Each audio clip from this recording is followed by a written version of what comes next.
आज की हमारी कहानी थोड़ी सी मुनफरिद और ऐसे कैरेक्टर के इर्द गिर्द घूमती है जो अपने माली हालात से लड़ता हुआ एक ऐसे घर में जा पहुंचा जहां ना तो दिन को सुकून था और ना ही रात को। दिन को उसके माली हालात, जबकि रात को वो मखलूक़ात उसे सोने तक नहीं देती। उसने अपनी ज़िंदगी का सबसे मुश्किल तरीन वो एक हफ्ता गुजारा। उस एक हफ्ते में उसने ऐसी तकालीफ बर्दाश्त की कि वो आने वाले चंद साल तक फिर ठीक से सो नहीं सका। इतना ही नहीं, और भी बहुत कुछ हम इस स्टोरी में कवर करने वाले हैं। बाकी नए आने वालों के लिए बता दूं, ये हमारा सीज़न 3 शुरू है। इसके अंदर हम YouTube की सबसे हौलनाक स्टोरियों को डिस्कस करते हैं। स्टोरी सुनिए, अगर तो वो आपको पसंद आए तो कमेंट में कुछ ना कुछ लिखते जाइएगा। तो चलिए आज की स्टोरी की तरफ बढ़ते हैं। मुझे भूतों, शैतानों या जादू टोने पर कभी यकीन नहीं रहा है, बल्कि इसके बरक्स मैं लॉजिक, हकीकत और उन चीज़ों पर ज़्यादा विश्वास रखता हूँ जिन्हें मैं छू सकता हूँ, देख सकता हूँ और समझा सकता हूँ। इसी सोच के साथ मैंने सालों काटे थे, मगर फिर सब तब्दील हो गया, सब ख़त्म हो गया, सब टूट गया। और ये हुआ कब से? उसी घर से। हाँ, कोई एक हफ्ता ही रहा था मैं, मगर उस एक हफ्ते में मैंने बहुत कुछ सीखा, बहुत कुछ देखा और हाँ, सुना भी बहुत कुछ ऐसा जिसे कोई भी सुनना नहीं चाहेगा। मैं उस मोहल्ले में अगस्त की गर्मी भरे महीने में शिफ्ट हुआ था। वो बस एक किराए का घर था, सस्ता, आधा बना हुआ, इंतहाई पुराना, एक ऐसे इलाके में जहां सवाल कम पूछे जाते थे। वो जगह ऐसी थी जहां लोग तब जाते हैं जब जिंदगी ठोकरें मार रही हो और इंसान सर झुकाए बस नए सिरे से सब शुरू करना चाहता हो। मुझे भी सब दोबारा से शुरू करना था। एक बहुत बुरे फैसले के बाद मैं खाली बैंक अकाउंट लिए यहाँ पहुँचा था। मालिक ने कॉन्ट्रैक्ट साइन करने से पहले ही चाबी पकड़ा दी। ना कोई बैकग्राउंड चेक, ना कागजी कार्रवाई, बस जल्दी से मामला ठप, जैसे वो इस घर से जल्द अज जल्द जान छुड़ाना चाहता था। मगर मैं पूछना चाहता था क्यों। करीब जाते ही वो घर पहली नज़र में आम गली मोहल्ले वाले घरों जैसा था। 2 मंजिला, मौसम की वजह से जगह जगह से पेंट उतरा हुआ, झुकी हुई छत और पुराना सा बरामदा। शहर के उस सुनसान मोहल्ले के आखिर में जंगली झाड़ियों और जंग लगे लोहे के दरवाजे के बीच खड़ा वो ऐसे तासुर दे रहा था कि इधर इंसान जरा कम ही आते थे। बाकी मोहल्ला भी उस घर जैसा ही उदास था। लोग अपने काम से काम रखते थे। मैं भी जरा कम चीजों के साथ ही आया था, एक सूटकेस और चंद संदूक लिए। घर के अंदर का मंजर भी बिल्कुल बाहर जैसा ही था। धूल से अटी टूटी फूटी कुर्सियां, फूला हुआ सोफा और बदबूदार सा वो बिछोना। दीवारें इतनी पतली कि इंसान एक झटके से पड़ोसी को हाय बोलाए। फर्श ऐसा कि जड़ी बूटियों के साथ अब घास उग गई थी और साथ में हवा के झोंकों से खटखटाती खिड़कियां। लेकिन इस सब के बावजूद वो इंतहाई सस्ता था। और हाँ, वो मेरा था, मेरा अपना घर। ये तो था दिन का मंजर, मगर रात बहुत ही भयानक होने वाली थी। मैं जो कुछ देखने वाला था वो इंतहाई खौफनाक और मेरी बर्दाश्त से बाहर होने वाला था। मैं फिलहाल खुश था कि कंगाल होते होते एटलीस्ट अपना घर पकड़ लिया था। सफाई के बाद सामान सेट करते ही मेरी नज़र पड़ोस के घर पर पड़ी। उसकी हालत तो देखने लायक थी। ऐसा लगता था जैसे वो बरसों से बंद पड़ा था। शहरों में ऐसे कई घर हर गली कूचे में होते हैं जो बरसों से बंद पड़े होते हैं। मैंने कोई खास तवज्जो नहीं दी और अपने काम में लग गया। रात ठीक 10 बजे तक मैं इंतहाई थक चुका था, मगर पूरे दिन की मेहनत इस घर को अब रहने के काबिल बना चुकी थी। 7 बिच्छू के साथ मैंने सैकड़ों छोटे हशरात मार भगाए थे। अब घर रहने के काबिल था। मैंने मध्यम रोशनी वाली लाइट ऑन की और बिस्तर पर जा लेटा। नींद ने भी आने में देर नहीं की और मैं घोड़े गधे बेचकर सो गया। कोई 2 बजे मुझे किसी ने जगाया। एक आवाज रोने की, पहले थोड़ी हल्की हल्की सी आ रही थी, फिर जरा तेज होने लगी और मेरे करीब भी, जैसे कोई मुझे बताना चाहता हो कि मैं भी इस घर में मौजूद हूँ। मैं अध खुली आंखों से उठा, इधर उधर देखा, मगर कोई डायरेक्शन का अंदाजा नहीं हुआ। टाइम देखा, 2:05। इस टाइम कौन रो रहा है? थोड़ा दिमाग खुला तो अंदाजा हुआ वो बच्चे की आवाज नहीं थी। जवान की भी नहीं थी, फिर वो लड़की की थी, कोई शायद 20-22 साल की लड़की की। मगर मेरे पड़ोस में तो एक ही तरफ पड़ोसी रहते थे, शायद वहीं से आ रही थी। नहीं नहीं, वो आवाज तो दूसरी साइड वाले घर से आ रही थी, जहां मेरे मुताबिक शायद कोई नहीं रहता था। जितना जितना मैं सोचता गया, हालात मेरी समझ में आते गए। मेरी आंखें जरा अच्छे तरीके से खुलने लगी। मुझे सुबह मालिक की जल्दी जरा अच्छी तरह से समझ आने लगी। क्यों वो इस घर से जान छुड़ाना चाहता था। धोखेबाज इंसान पहले तो बता देता कि रात गए ऐसे ऐसे भी होता है यहाँ। ये तो शुक्र है मेरे पास रहने को कोई और छत नहीं थी, वरना तो मैं कब का भाग जाता। मैं बजाय उस रोने वाले को चुप कराने के ये सोचने लगा कि किससे उधार मांगूं, ताकि सुबह होते ही इस घर से छुटकारा पाते ही कोई और घर अपने लिए पकड़ूं। मगर सच ये था कि मैं गांव के कुत्ते बिल्ले से भी उधार ले चुका था, इसलिए अब के वहां जाकर उधार मांगना जरा दानिशमंदाना फैसला नहीं था। तो जब बात इधर उधर से बनती नहीं देखी तो तवज्जो फिर उसी रोने वाली आवाज पर चली गई। अभी तक मैं ये सोच ही नहीं रहा था कि कौन होगी, क्यों रो रही होगी। मैं तो बस अपने निकलने के रास्ते ढूंढ रहा था। वैसे इतना अक्लमंद होता तो ऐसे हालात में कहाँ फंसता। खैर, खुद को कोसना बंद किया और आवाज की तरफ जरा कान लगाए। एक टॉर्च ली, एक डंडा उठाया और उसी साइड बढ़ने लगा कि इन केस बातों से न मानी तो डंडे से तो चुप करा ही लूंगा। मगर हर बढ़ता कदम मुझे दीवार की ओर लेकर जाता गया।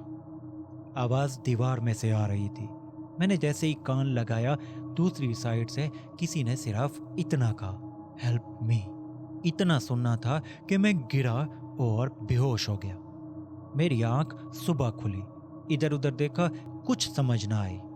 थोड़ा आंखों को मसला तो पता चला भैया आप अपने नए घर में पड़े हैं। एक लम्हे को सोचा वो तो ठीक है, पर बिस्तर से नीचे यहाँ एक टॉर्च के साथ, ओह, मैंने तो एक आवाज सुनी थी रोने की।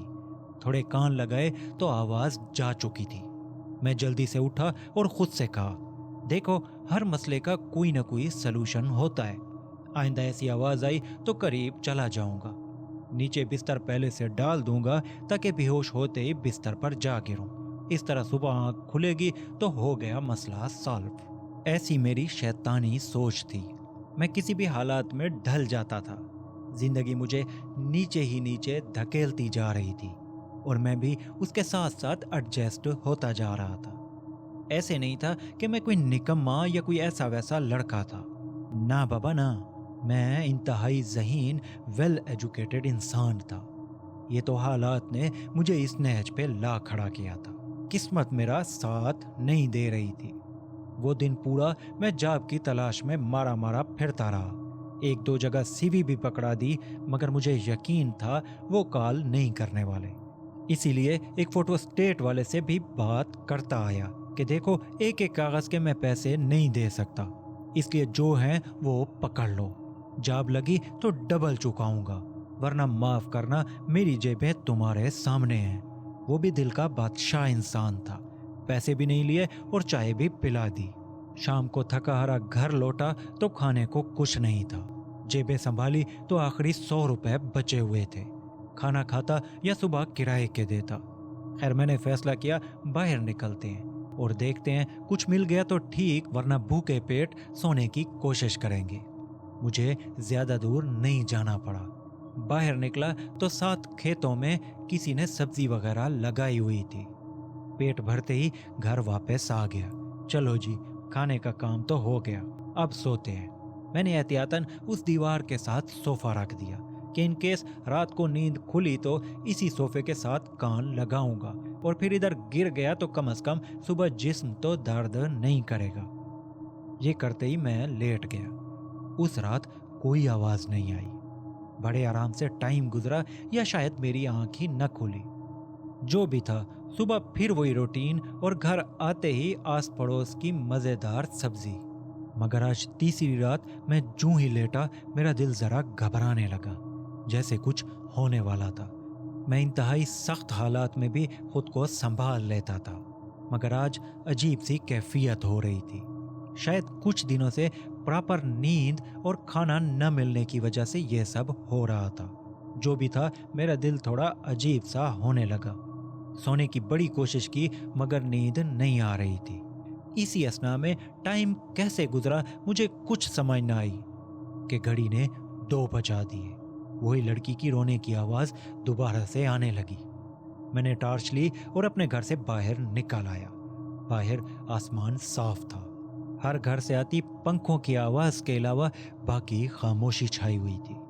मुझे समझ एक बात की नहीं आ रही थी कि ये रोने की आवाज सिर्फ मुझे ही क्यों आ रही थी, वरना ये सब तो बड़े अरसे से रह रहे थे।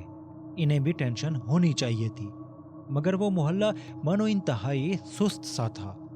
खैर, मैंने आवाज को फॉलो किया तो वो उसी पड़ोस वाले घर से आ रही थी। उस पड़ोस वाले घर का मेन दरवाजा खुला हुआ और खिड़कियां टूटी हुई थी। फैला हुआ कचरा बता रहा था कि रात के इस पहर अंदर आना अपने पांव पर कुल्हाड़ी मारने जैसा होगा। मैंने चंद लम्हे अंदर टॉर्च मारकर देखा, मगर मुझे सिवाय वहराने के और कुछ नजर ना आया। मैंने हिम्मत की और अंदर बढ़ा। एक एक कदम मुझे बताता गया कि दोस्त, अंदर कुछ तो है। मैं जैसे ही घर में दाखिल हुआ, आवाज थम गई। मैंने हर कमरे, हर कोने को टॉर्च की मदद से देखा, मगर कुछ नहीं था। कोई लड़की नहीं, ना ही कोई रोने की आवाज अब उस घर में से आ रही थी, और ना ही कुछ ऐसे आसार कि कोई इधर आता हो। मैंने सर को झटका दिया और बाहर की ओर निकलने लगा। मैंने अभी कोई चंद कदम ही उठाए होंगे कि मेरे पीछे कुछ गिरा। छत से किसी ने कुछ जमीन पर फेंका था। वो आवाज एक कमरे में से आई थी। मेरा दिल धक धक करने लगा। मेरे कदम रुके और मैंने फौरन से लाइट उसी साइड मारी। कुछ भी नहीं था। हाँ, एक शीशे का गिलास टूटा हुआ था, मगर पहले ऐसी कोई चीज मैंने वहां नहीं देखी थी। मैं समझ गया कि ये दूसरी मखलूकात हैं जो मुझे तंग कर रही हैं। भलाई इसी में है कि यहाँ से निकल जाया जाए, मगर मुझे खौफ था कि ये मुझे निकलने नहीं देंगी। इसलिए मैंने उसी साइड मुड़कर बस इतना ही कहा, देखो, मैं यहाँ मेहमान हूँ, तुम मुझे तंग न करो, मैं तुम्हें कुछ नहीं कहूँगा। हाँ, मगर बात बढ़ी तो याद रखना, हम दोनों में से किसी को मोहल्ला फिर छोड़ना पड़ेगा। ये सारी बात मैंने बहुत ही कॉन्फिडेंस से कही थी। हकीकत ये थी कि मैं वहाँ से भागना चाहता था। मैं अपनी जान छुड़ाने के लिए ये बहादुरी दिखा रहा था। तीर सीधा निशाने पर जा लगा और मैं खामोशी से बाहर निकल आया। उस रात मेरे साथ कुछ ना हुआ, बल्कि आने वाले 2-3 रातों तक कुछ भी ना हुआ। मैं खुश था कि चलो मामलात हल हो गए, अब जरा बेफिक्री से दिन रात गुजरेंगे। मगर वो तूफान से पहले आने वाली खामोशी थी। मुझे इल्म नहीं था कि मेरे जैसा सख्त मिजाज इंसान कैसे हालात का सामना करने वाला था। 7वीं रात, हाँ मेरी आखिरी रात। शाम टाइम से ही मुझे पता चल गया था कि कुछ होने वाला था। मैं बार बार अनजाने में घर के कोने कोने को देख रहा था। वो जैसे छठी हिस्स होती है ना, वो वैसे मुझे बता रही थी कि कुछ होने वाला था। और मेरे बाएं हाथ की छोटी उंगली भी जरा ज्यादा हिल रही थी। सो मुझे कंफर्म हो गया कि कुछ बहुत बुरा सामने आने वाला है। टाइम गुजरता गया और मुझे नींद आ गई। मेरी घड़ी की सुई जैसे ही फिक्स 2 पर पहुंची, रुक गई। साथ में मेरी आंख भी खुल गई। मैंने आसपास देखा, बिल्कुल अंधेरा था। एक अजीब सी बू फैली हुई थी मेरे कमरे में, और साथ में कानों में गूंजती उस लड़की की आवाज। न जाने वो कितनी देर से आ रही थी। अब रोने से ज्यादा तकलीफ में रोने जैसी वो महसूस हो रही थी। मैंने आवाज ऊंची करके सिर्फ इतना ही कहा, मुझसे क्या चाहते हो? मेरे पास अपने खाने के लिए कुछ नहीं, मैं तुम्हारे लिए क्या कर सकता हूं? मेरी हालत देखो, मैं कैसे क्या हो गया। क्लास के लायक बच्चे से मैं डिप्रेशन का एक मरीज हो गया हूं। ऊपर से तुम्हारी ये रोज रोज की शैतानियां, मैं तंग आ गया हूं। मुझे सच में गुस्सा आ गया था। वैसे भी मेरे पास अब खोने के लिए कुछ भी नहीं था। करने को काम नहीं मिल रहा था, रहने को ऐसी जगह मिली हुई थी, तो मैंने सोच लिया जो होगा देखा जाएगा, आज फैसला कर ही लेते हैं। मैं उठा और दीवार के पास चला गया। साथ पहुंचते ही मैंने दीवार से कान लगा लिए। मेरे कान लगाते ही दूसरी साइड से आवाज आई, हेल्प मी प्लीज। मैं बड़ा परेशान हो गया कि अब इसका क्या करूं। मैंने टॉर्च ली और जल्दी से उसी घर के अंदर चला गया। मुझे कोई परवाह नहीं थी कि आज क्या होने वाला था। मैंने उस घर का कोना कोना छान मारा, एक एक जगह देखी, टॉर्च घुमाता मैं मानो वहां डांस कर रहा था, मगर मुझे कुछ भी दिखाई न दिया। अभी मैं वापस पलट ही रहा था कि मुझे लगा जैसे आवाज नीचे फर्श में से आ रही थी। मैंने वहीं कान लगाए तो आवाज वाकई नीचे तहखाने में से आ रही थी। मैंने जल्दी से इधर उधर देखना शुरू किया, मगर तहखाने की तरफ जाने के लिए कोई रास्ता न मिला। एक जगह जरा कचरे का ढेर पड़ा था। मैंने जैसे ही उसे थोड़ा हटाया तो मुझे एक रास्ता दिखाई दिया नीचे जाने का। मैं जल्दी जल्दी से वो कचरा हटाने लगा। मैं जो वो हटाता जा रहा था, नीचे से आती आवाजें भी ऊंची से ऊंची होती जा रही थी।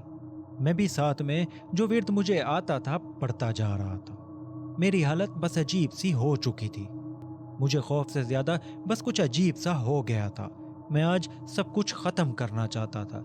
जिंदगी की ठोकरों से तंग आ चुका था। थोड़ी ही देर में मैंने वो जगह इतनी साफ कर ली कि मैं नीचे जा सकता था। मैंने टॉर्च उठाई और बगैर कुछ सोचे अंदर चला गया। अंदर का माहौल तो मेरी सोच से भी ज्यादा तारीक और अजीब सा था। मैं आवाज को फॉलो करने लगा। वो आवाज मुझे एक कोने में ले गई, एक संदूक के ऊपर। आवाज उसी संदूक में से आ रही थी। इतनी सी संदूक में इंसान का होना किसी सूरत मुमकिन नहीं था। तो फिर वो आवाज किस चीज की थी? जो कुछ भी था मेरी समझ से फिलहाल बाहर था। मैंने पांव से उस संदूक को जरा हिलाया। मैं देखना चाहता था उसमें क्या है। आखिर वो आवाज इस संदूक में से ही क्यों आ रही थी? वो संदूक इंतहाई वजनी था। वो आवाज जो मुझे पहले बड़े जोर से आ रही थी, संदूक पर पहुंचते ही अब बंद हो गई थी। जैसे वो जो कुछ भी था मुझे उस संदूक तक ले जाना चाहता था। मैंने उसे खोलना चाहा, मगर वो मुझसे न खोल सकी। तहखाने का माहौल ऐसा था कि मैं ज्यादा देर वहां नहीं रुक सकता था।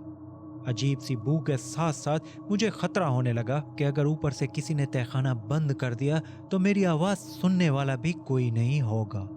तो मैंने अपने कदम आहिस्ता आहिस्ता पीछे की ओर करने शुरू किए। जैसे जैसे मैं वापसी की ओर जाने लगा, वो आवाज उसी संदूक में से दोबारा आने लगी। पर मैं रुका नहीं, सीधा बाहर निकल आया। बाहर आते ही मैंने ब्रेक न लगाई, बल्कि भाग उठा, जान बचाने के लिए नहीं, बल्कि पुलिस स्टेशन की ओर। मुझे समझ आ चुकी थी कि कुछ इल्लीगल था इस जगह में। स्टेशन में बैठे पुलिस वाले ने मेरी शक्ल देखी, फिर टाइम देखा और फिर मेरे चेहरे पर एक नजर डालते हुए कहा, सुबह आना। मैं करीब हुआ और इंग्लिश में ये सारी बात दोहराई। उसके पल्ले कुछ ना पड़ा, पर उसे इतनी समझ जरूर आ गई कि मैं कोई निशाई नहीं था। मैं जो कुछ कह रहा था उसमें कोई वजन जरूर था। हुआ भी यही, जरा सी अंग्रेजी ने उन्हें मेरे साथ आने पर मजबूर कर दिया। वो समझ गए कि एक पढ़े लिखे बंदे की ये हालत हो गई है तो मामला यकीनन गंभीर है। जो पुलिस वाला मेरे साथ आया उसे स्टेशन वाले ने जाते हुए इशारे से कहा, तसल्ली देकर जान छुड़ा लेना।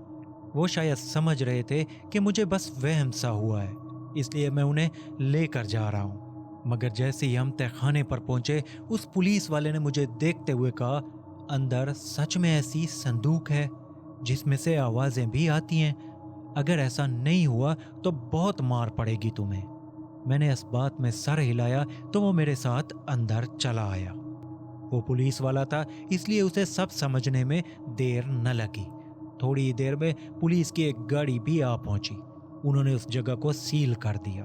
बाद की तफ्तीश में पता चला उस संदूक में एक लड़की को मारकर बंद कर दिया गया था। मारने वाला कोई और नहीं, बस 2 घर दूर ही एक इंसान था। उसका पता ऐसे चला कि लड़की को संदूक में डालते हुए उसका अपना ड्राइविंग लाइसेंस भी वहीं गिर गया। लाश तो हड्डियां बन चुकी थी, मगर वो कार्ड सही सलामत पड़ा था। اس کی گرفتاری ہوئی، مار پڑی تو وہ طوطے کی طرح بول پڑا کہ ہاں میں نے ہی اسے مارا تھا۔ اب آتے ہیں میری طرف۔ میں اس رات پولیس کو ساتھ لایا تو دوران تلاشی مجھے سمجھ آ گئی کہ معاملہ گڑبڑ ہے، اس لیے پولیس والے مجھے بھی پکڑ کر خوب پھینٹی لگائیں گے، اس لیے میں چپ چاپ وہاں سے نکل آیا۔ خدا کی کرنی ایسی ہوئی کہ میری جاب انہی دنوں ہی لگ گئی، جاب بھی ایسی کہ مانو میری تکلیفوں کا انعام تھا۔ میں نے 1 سال میں ہی اچھے بھلے پیسے جمع کر لیے، گاؤں گیا، ایک دوست کا قرض چکایا، لیٹ آنے پر معذرت کی اور پھر اپنے گھر کا رخ لیا۔ ماں جی مجھے دیکھ کر رونے لگی۔ بڑے عرصے بعد میں ایسے سب کے سامنے ادھر اس سے ملنے آیا تھا۔ مجھے دیکھتے ہی کہنے لگی جلدی سے اندر آ جاؤ ورنہ ادھار والے آ جائیں گے۔ ساتھ میں کہا کہ چند پیسے بھی تمہارے لیے اکٹھے کر رکھے ہیں، یہ لو اور کسی کا تو قرض چکا دو، تھوڑی سی تو راحت مل جائے گی۔ وہ پیسے میرے ہاتھ میں تھے اور میری آنکھوں سے آنسو نکل رہے تھے۔ ماں تھی آخر، میں ہمیشہ سے ہی ایسے چوری چھپے اس سے ملنے آیا کرتا تھا، ورنہ تو گلی سے گزرتے ہوئے سارے اپنے اپنے قرضے کا سوال کرتے تھے۔ میں نے پیسے ماں کو واپس کیے اور ساتھ میں باقی بچے سارے پیسے بھی اسی کے حوالے کیے اور بتایا کہ آج سے میں آپ کو اپنے ساتھ لے کر جا رہا ہوں۔ میں نے ہر اس انسان کا قرضہ چکا دیا ہے جس نے مجھے ایک بھی کوڑی دے رکھی تھی، اس لیے فکر نہ کریں، آج سے ہم بڑی عزت سے رہیں گے، بڑی عزت سے زندگی گزاریں گے۔ اگر یہ کہانی آپ کو پسند آئی ہے تو سبسکرائب والا بٹن ضرور پریس کرتے جائیے گا تاکہ ہم اپنے چینل کو مونیٹائز کر سکیں اور اس کے ساتھ ساتھ نئے نئے اکوپمنٹ لا سکیں تاکہ آپ کو ہر آنے والی ویڈیو میں تھوڑی سی امپرومنٹ نظر آئے، تاکہ آپ کو ایک اچھا سا ایکسپیرینس دے سکیں۔ تو اس لیے آپ کا ایک چھوٹا سا سبسکرائب ہماری بڑی ہیلپ آؤٹ کر دے گا۔ تو ملتے ہیں کسی اور ویڈیو میں، دعاؤں میں یاد رکھیے گا۔ باقی سٹوری کیسی لگی اور مزید کس طرح کی سٹوریز آپ سننا چاہتے ہیں تو وہ کامنٹ باکس میں ضرور لکھا کریں۔ شکریہ۔